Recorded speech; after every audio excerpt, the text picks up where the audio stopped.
It's one thing to sit at Thanksgiving dinner and have your family system happen. But what happens when you are a church leader and y'all's family system walks into the church?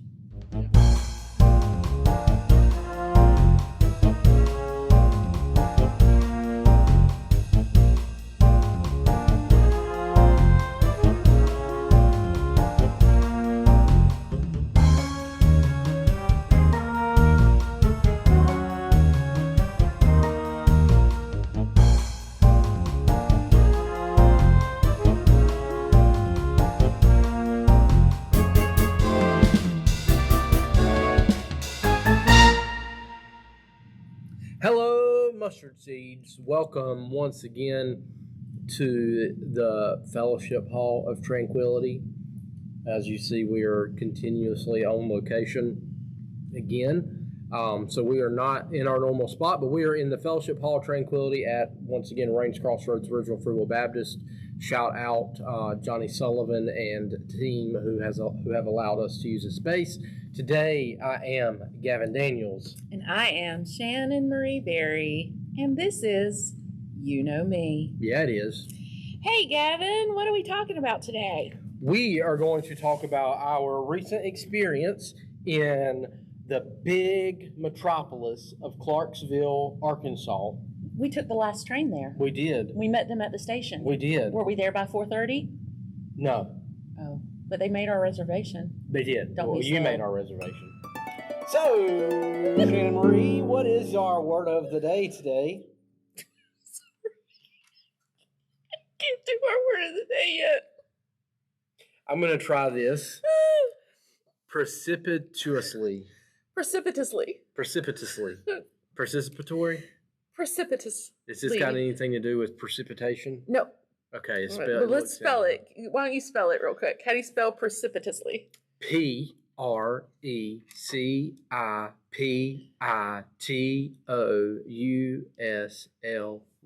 So, Gavin, what does precipitously mean? I have no clue. You wrote the word down. So precipitously refers to something that's really steep or standing on the precipice The of precipice, something. okay. And it also Not can refer to something that's very, very sudden and abrupt. Mm-hmm. So can you use it in a sentence? On our way to the airport, you came to a precipitously halt when that car slammed into you. Halted precipitously. You were halted precipitously when the car slammed into you on the way to the airport. Yes. Very good. You did well. Sorry to throw all your news out there, all your business out there. that nobody has heard about yet. So, hello. All right. Precipitously. Precipitously. Although we have had a lot of rain, so I don't know if it had anything to do with precipitation. But yes, we were just, sorry, lost my train of thought. We were recently, and when I say recently, I mean last week, in Clarksville, Arkansas. This air date is August 5th. Yes, so correct. We actually were in Arkansas the last full week of June. So, yeah. So we were at the Rural Ideas Conference at the University of the Ozarks. Brought to us by the Town Square Collaborative. That's right. And they are also Lilly Endowment grantees. Mm-hmm. Thriving congregations. Yes. Mm-hmm. You met them last year? I met them last year when, last year we made the decision that for our Lilly trips, because we can take two people, there's two of us, that we would go to each so we could cross-pollinate and go to different things. And I met them at one of my sessions. I had a breakout session in Indianapolis, and they were telling us all about this Rural Ideas Conference, how they bring together rural churches, and just because none of us speak, rural is similar in the sense that we are rural. Yeah. And that's where the similarities stop in a lot of places and spaces, because our vocabulary is different. What makes us rural is only by population. That's the only similarity, is that population. And so often, because I have found a great deal of frustration of late, that large church people try to tell rural church people how to do church when they have never served in rural locations. And my ministry context, even in Greenville, Tennessee, which was the largest city I had served, would still by Lilly or by Duke Endowment standards be considered rural. Because of where it sits. And even though it's a populous town, it's in the middle of places. And honestly, Appalachian Service Project comes to the county I was in to help people. I mean, it's rural, but our language is so different. And there's a need, I feel, for rural church leaders to be the one leading the conversation about what rural churches need. Yeah. Well, it's a lot like going back to when we went to the Small Church Advantage. Yes. A few months ago. With Teresa Stewart. Yeah, we had the opportunity to hear about small church, big church. Yes. And in this setting, more rural church, urban church. But especially because of where we exist too, at the University of Mount Olive, one of our things is being like the premier program in Eastern North Carolina. And if you've ever been to Eastern North Carolina, we are very rural. Absolutely. And so it was speaking our language, even though there weren't many people at the conference from North Carolina other than us and the Rural Center. We had folks from Iowa, folks from Arkansas, folks from Kansas, Oklahoma. I think there were some Oklahoma. Southwest Virginia. There was that gentleman from Southwest Virginia. But it was a lot of, and it was a mix of denominations as well. It was heavily Presbyterian because the University of the Ozarks is a Presbyterian school. But there was also United Methodists in the room and other denominations of other types of people. And even within that, when you start talking denominationally, there was such a need. Every time that somebody came on stage, we were having to do alphabet soup. And that is, we have told you who they are. We gave you their credentials. And for instance, in the United Methodist Church, we have a CLM. A CLM is a certified lay minister. And so I could say they're a CLM in the United Methodist Church, and nobody has a clue other than the United Methodists what CLM. So we were having to define vocabulary for each other. Again, rural churches speak similar but not same languages. They're different dialects, especially when you start bringing in denominational connections as well. Now it's time for Gavin's 15. Gavin, what's your 15 today? 15 today, we're going to continue rolling with good things. Good things. Yeah, good coffee. Good coffee. Good coffee. As this episode is about our time at the Rural Ideas Conference at the University of the Ozarks in Clarksville, Arkansas. I'd already forgotten the name of the town.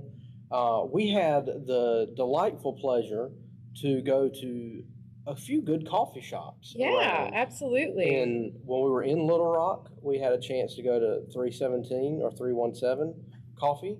And then in Clarksville, Diamond Drip, and just get good cup of coffee after good cup of coffee served by some great people, some smiling faces. Absolutely. And as one who lately has just craved sitting down to enjoy my coffee instead of having to drink it on the go. It was nice to sit down at tables and drink coffee. And then this morning, I got a chance to just sit down and drink my cup of coffee in my living room, and it was delightful. Was it? Just good coffee all around over the last week and a half, I'd say. Wonderful. What was your favorite part of the conference? My favorite part of the conference, walking to the coffee shop. Well, the conference itself, honestly, it was getting the chance, especially since all of the Rule Center friends were there for the most part. Susanna wasn't there. But getting the opportunity to have time with them, and Wanda. Yeah. Wanda White, who is one of our coordinators at Duke. Yes, one of the Duke coordinators. So Duke Leadership Duke. So not Duke Endowment. They're the Forum now, aren't they? Yeah. They've changed names recently. But to have Wanda there, because what oftentimes happens is we write reports about what we're doing and they get read by people. But again, back to the rule idea, story is where you can actually find out what we're doing. I don't think Wanda. So much you can fit in those pages. No, and I don't know that Wanda even realized we had a relationship with the Rule Center. Yeah. And in that moment, to be able to share some story with her was fantastic. Yeah. What about you? What was your favorite part? I really liked the connections that we were able to make with one another. Mm-hmm. But as I think back on everything, and I'm so glad they did it this year, they said that last year people wanted more worship time together. Mm-hmm. And probably just being in that chapel. She was beautiful. An old chapel, wooden, and we had I have a picture of it to put up there too. Were fantastic. The pianist they had was fantastic. But as we sang so many hymns together, and to be able to be in that space with other clergy, other lay leaders, and people who are just trying to figure out, how do we best serve our church, and to go in there and sing hymns that we've sung our whole lives or learn new ones. Mm-hmm. And to be able to just have that time to worship together. For me, I think that was the most fulfilling piece, because then not only were we singing, but we had the opportunity to hear from some of the conference participants. They may not have been a keynote speaker, right, but they had a 15-minute homily that they were able to get up there, and to realize the real context of so much of Jesus's ministry, and especially because he didn't spend all his time in Jerusalem. No, but to really think about how rural his settings were, and what it means and meant for those people then, but what that also tells us now about how we are to minister, how we are to go into these communities that we live in, the way that we're to interact with one another, and to have that moment of encouragement, and that we are not alone in this rural ministry, but that together, there's still a ton. And even while we were there, I saw the statistic from the North Carolina governor that still well over a majority of our state is considered rural. And so it's just that highlighted even more the importance of why we do what we do and why we were where we were to be able to do this. Because we were able to, like I said, the connections with people across the country and the organizations that they're working with and the projects that are happening. And if nothing else, now we have a thought partner with another university who's doing the similar work to us that we can work with. Yeah, and our hope, I think one of our hopes that we took away from this is how can we bring them over? Yeah. And how can we do this? I mean, to get to Arkansas, you have to fly. You have to go and get there. But we have so many congregations that I think would benefit from the opportunity to just join together and share. I mean, it really was the Rural Ideas Conference, and through the Town Square Collaborative. And I was so just watching their setup and how all that works. They have a whole house that they use for retreats that the university had gifted them for the work that they're doing. It was so much fun just to kind of take a look at everybody that was there and how they were able to help develop the thoughtfulness, because this is only their second year. Third. Oh, is it their third year of doing it? So they did so good, and I'm so proud of all of them and the time that they took to help make this happen. One of the best things Well, number one, when we first got there, our was it her name Vicky from the cafeteria? Vicky from the cafeteria Who helped us find our way around. Yes, so helpful. And then as soon as we walk in, Amanda called us by name. Yep. Remembering you from last year's conference. I don't know how she did that, but splendid, Amanda. But then also, I think another big thing for me was the can't get my words out right now. Is it peppermint? Yeah, I'm still not over that. We lost a light. We did. The emphasis, that's the word I'm looking for. The emphasis. Mm-hmm. The emphasis that was put on so much in like asset mapping. Yes. And yes. What was the word? The asset-based community development. Yes. And what it means to look around in your community, in your partnerships, where you are, what you have, and how to utilize those things to the best of our abilities was one of the things that really stood out to me the most, because it seemed like so many of our conversations continued to come back to that. Yes, it's always asking the question, what's in your hand, even though we don't necessarily have the time or patience to define what that actually is. For those of y'all who are watching this online, bless your hearts. This is what we do. We lost a light. We're trying to. This little light of mine, I'm gonna let it shine. We hid it under a bushel. Hold that for just a moment. Now it's time for Shannon Marie's. All right, Gavin, my aunt today is knitting. Mm-hmm. Is this a good aunt or a bad aunt? It's a beautiful aunt, because while we were on our trip to the Arkansas, I made a whole entire Christmas stocking. You did. A whole entire Christmas stocking for a whole entire Daniel's baby. You did. And even though I had a wrong initial, so I had to rip it out and start back over again, it was the most, that pattern is such an easy pattern for me, because at this point in time, I've probably knitted 25 Christmas stockings using that pattern. Other than the fact that I've just started adding initials to things, so that takes a slight thought process. It's something that I can just sit and do in the midst of a conversation, or I don't take notes when I'm in conferences like that, because I remember the stuff that's been going on, which is beautiful. And it's so much fun. And then what I also love about it is the people in the room start watching. They see me pull out my needles, and then you'll sit there and they'll be like, "What are you making? What is it?" So you hold it up to show everybody as you go along. So. And then the looks on everybody's faces at the end of the conference when you were finished. Yeah, because I finished it as we were. I grafted the toe of the stocking as we were sitting in that last time for us before we had to head to the airport. Yeah. And had that done, and then it's always very lovely. A kit. So I've in our shared album, I've put a picture of that stocking in there, so you can pull that out. And so if they're watching on YouTube, we'll show them a picture of that stocking. So knitting is actually really good, and research shows that it helps the brain continue good habits.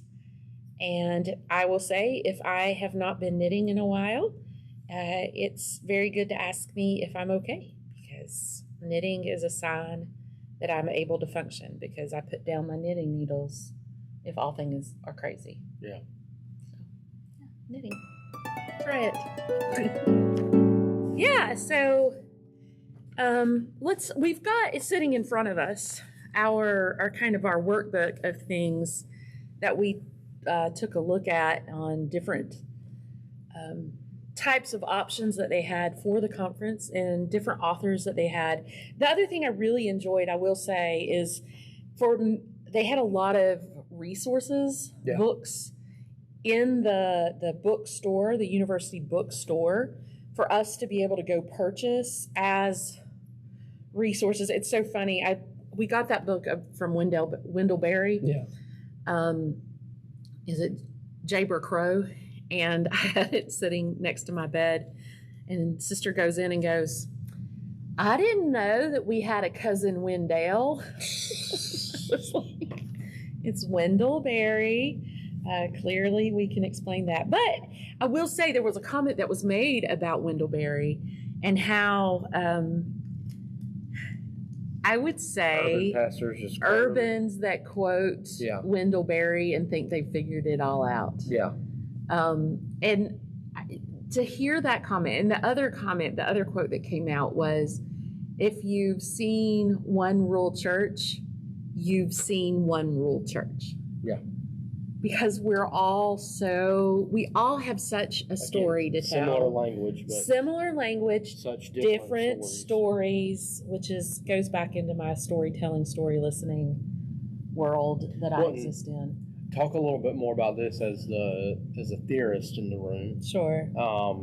The last workshop we attended was on basically family systems and how family systems are at play in the local, especially the rural church, and what that looks like. So for the mustard seeds, first of all, talk about family system theories with the Bowen system. Sure. And then how that session went. As the expert among us. As a subject matter expert. So Bowen family systems theory was created by a theorist by the name of Murray Bowen, who's no longer with us. And there are 8 tenets within Bowen family system theory that we find that we operate in. And what Bowen family system does is it basically maps out your family system. And it asks things like a family tree. You would build a family tree, but you wouldn't just build a family tree the way you would do it on, in the family Bible. In the family Bible, right. You definitely wouldn't include this information in the family Bible. It would take the family Bible, put your dates of birth, your dates of death, and then you're going to map out things like, was there mental illness? Was there substance use issues? Divorce. Was there divorce? Was there a premature death? They died earlier than they should. Tension and discord. So as you're laying out your family tree, like you would imagine on, what is the name of that app that everybody uses? Ancestry. So when you look at your ancestry map, and you've got mom and dad, and then you and your brother and sister, you have these lines that get drawn. Well, as you're drawing your family system, lines might be squiggly, or they might have a different look to them, a different color, based on your relationship. And what it does is it looks at your family system, your family of origin, for the places in space where things like cutoff exist. Was there abuse in the family? I mean, I think we talked a little bit about my story, but when I began to learn doing this work that all of my mom's siblings had all been abused by her father, my grandfather, in all of that, it changes how we operate in this world. And we have a tendency to lead as leaders. Why does it matter to the church? We have a tendency to lead from those places and spaces in which we grew up. Yeah. For me, my core value is safety. If I do not feel safe, I do not function well. I say to my churches all the time, do not surprise me. And it's not because I want to be in control of everything. It's that if there's something getting ready to come down the pike, don't cause the district superintendent's call to me to be the first time I've heard about it. Yeah. Don't surprise me, because safety is important to me. Why is safety important to me? Because when I was 8 years old, I was put in a a place where I was not safe and highly vulnerable, and was abused in that process. So that's why that defines a lot of how I lead and where I lead from.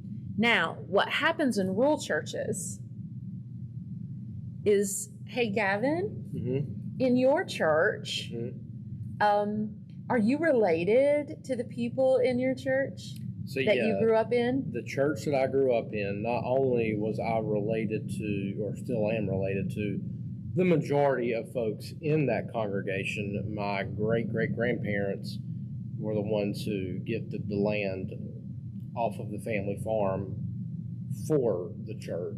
Real churches, friends. So my church that I lead, 15 years. So my church that I lead, if you go behind the pulpit into the old fellowship hall, there is a picture of a gentleman who is not a pastor. He is a huge picture, and he wasn't a pastor of the church. But he's one of the ones who helped the land show up for the church, right? It's one thing to sit at Thanksgiving dinner and have your family system happen. But what happens when you are a church leader and y'all's family system walks into the church? Yeah. That's where family systems theory comes into play. It also teaches us things such as differentiation of self. How well can we experience something and remove the emotion of the moment from the actual event that's occurring? Yeah. How well can I look at you and say, Gavin, my brain is completely offline today. I need your help. And then I work to get my brain back online. But I have just said to you, this is where I'm existing. I am existing offline today. I need your help. So that when we have a moment that we experience, I can go, my brain is offline. I am not receiving this information well. Thank you for the information. Let me come back. Yeah. So what a good leader should do. Yeah. But many leaders are not trained to be able to do that. Are they trained? Are they not trained to be able to do that? Or are they trained to be super people? That they're not allowed to be human and honest about where they are? I'd say yes to both. Yeah. Probably a good balance. Totally. Because with that, I come back on, as we talked before, about family systems in my leadership and ministry class in seminary. The family systems was a big piece of that, like understanding our family system in order to understand how we lead and where we lead from. And in all of that, coming back to being the least anxious presence in a room.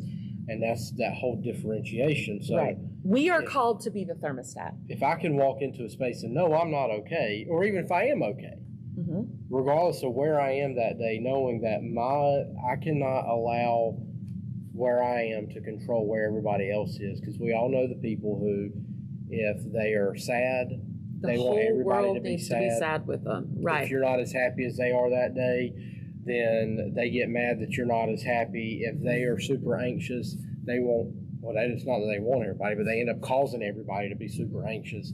And so to be able to step into spaces, and even if you are your best self or not your best self that day, to be able to still lead from that presence and let people know where you are. And I would say a good book for that, if somebody is listening to this and wanting more information, would be Edwin Friedman's A Failure of Nerve.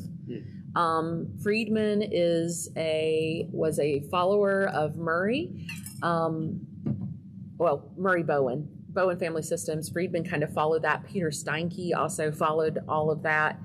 But Friedman took it into the land of church and church leadership and how does that work. But A Failure of Nerve is such a seminal part of family system theory and how it operates within the church world. So that's a really good resource for that, or I can come do that too, because I am trained as a Healthy Congregations facilitator, and Healthy Congregations takes different parts of Bowen family system theory and helps groups within a congregation to actually have conversation about how their point in that system affects. Because you not only have your family system, and you can draw out your family system, Bowen family system style, but you can also draw out your church family system.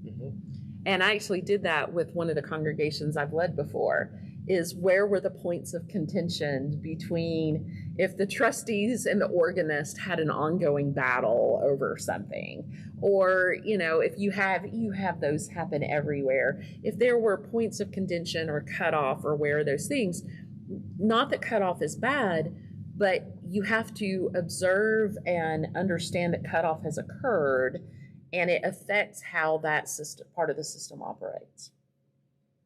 And I think it matters within the rural church world, especially because in many rural churches, again, not only am I as pastor trying to lead the congregation, but if I'm leading Gavin's family church, whatever is happening within their system is going to show up on Sunday. Yeah.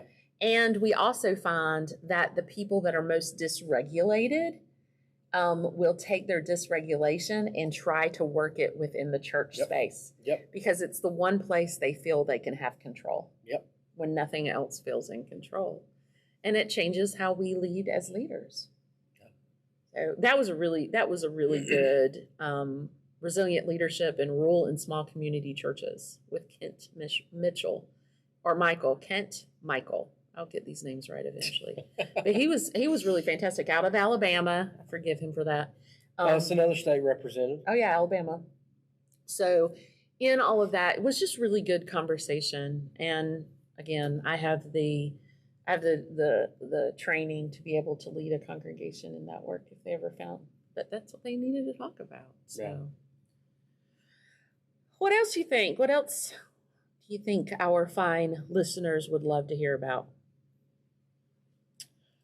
I think just the encouragement that just because you are a rural church does not mean you're not a healthy church. Mm-hmm. It doesn't mean you're not doing mighty and big things. Mm-hmm.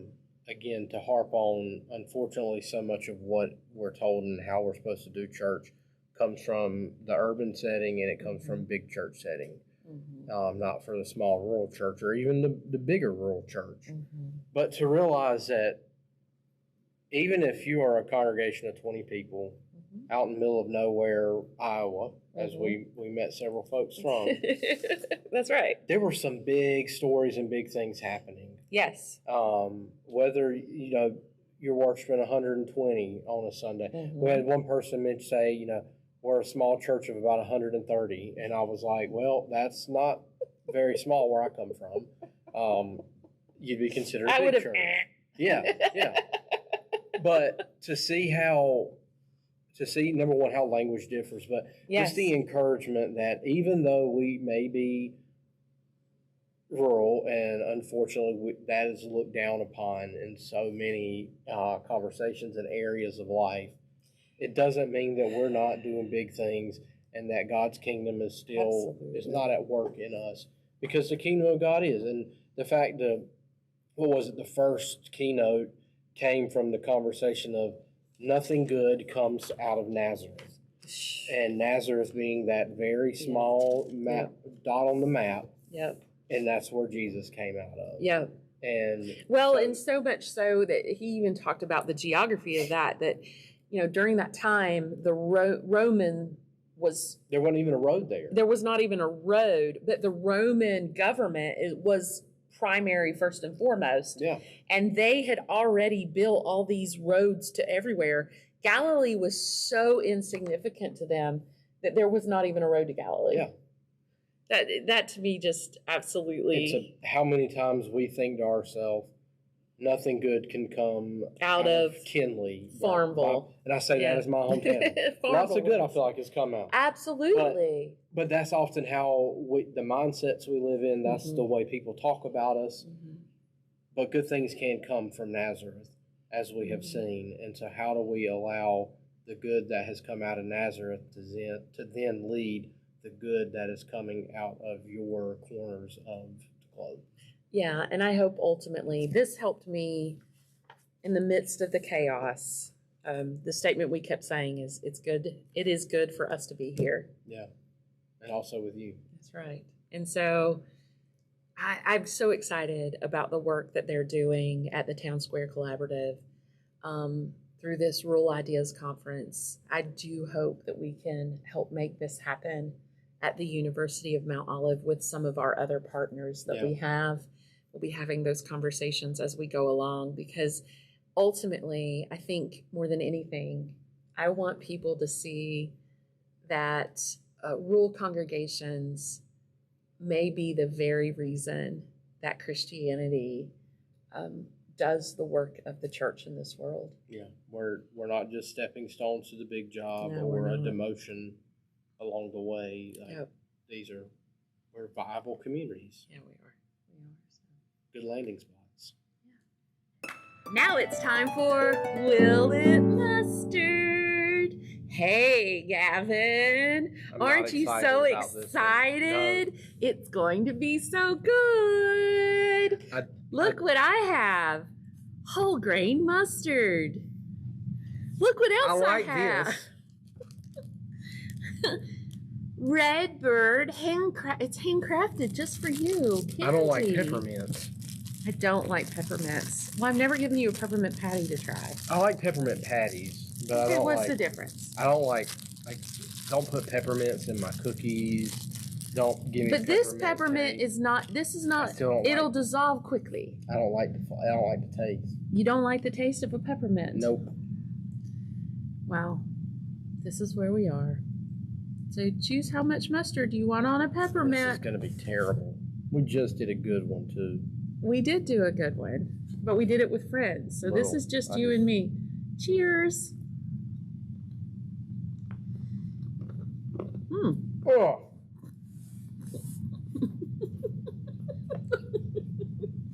Gavin is walking away.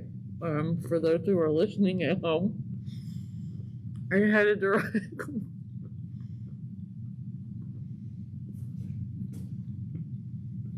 Okay. So since it's up to me to describe this, honestly, the high note of the peppermint isn't there. Nope. The high note of the peppermint isn't there. It's all low note. Nope. Terrible. It's all low note. Gavin, I don't understand. It got rid of like the high. You know how if you eat a peppermint, it's got a high pitched sound to it? Nope, it doesn't. It does wee. The wee and the peppermint isn't there anymore. I've never heard of peppermint before. Other than peppermint patty on Charlie Brown. And that's the only one I've ever heard. But the flavor tastes like Nope. It was a very mellow flavor. That's the worst thing we've ever done. That was horrible, and I'm not exaggerating. All right, peppermint. Will it mustard? No, it will not. I thought it was fantastic. It will not mustard. That was bad. I thought it was good. Are you ready to close it out? Yeah. Love, peace, and chicken grease. See y'all.